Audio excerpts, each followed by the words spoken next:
மதுரையை வந்து சங்க இலக்கியத்தில் எப்படி குறிப்பிடுறாங்கன்னா திருமாமதுரைன்னு குறிப்பிடுவாங்க.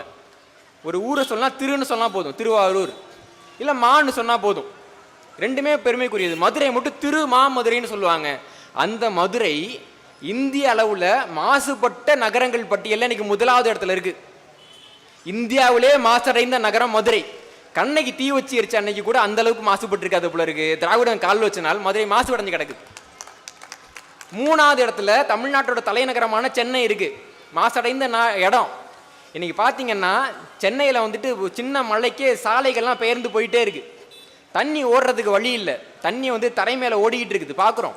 ஒரு காலகட்டத்தில் காஞ்சிபுரத்துக்கு வந்து ஏரி மாவட்டம்னு பேரே ஏரி மாவட்டம். 1000 ஏரி இருந்தது சென்னையில், அவ்வளவு ஏரி இருந்தது, அவ்வளோ நீர்நிலைகள் இருந்தது. திருக்கூவ புராணம்னு ஒரு புராணம், திருக்கூவ புராணம் அப்படின்ட்டு, கூவத்தில் நீராடிட்டு கடவுளை தொழுதுட்டு எழுதப்பட்ட புராணம் அது.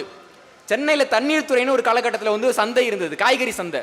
அந்த சந்தைக்கு காய்கறி தண்ணியில் தான் வரும், தண்ணியில் தான் போகும், அதனால குறைச்ச விலையில வித்துட்டு இருந்தாங்க. அந்த சென்னையில் இன்னைக்கு ஆறு ஓடுதான்னா எவனுக்கும் தெரியாது, சாக்கடை ஓடுதுங்க அப்படிமா இல்லைங்களா? அப்போ சென்னை சாக்கடையா, சென்னையை ஆண்டு கொண்டிருப்பவர்கள் சாக்கடையாங்கிறதா கேள்வி. நாளை இந்த சாக்கடையை நீங்கள் எங்கெங்கெல்லாம் விடுறீங்களோ அந்த இடம்லாம் நாரும்.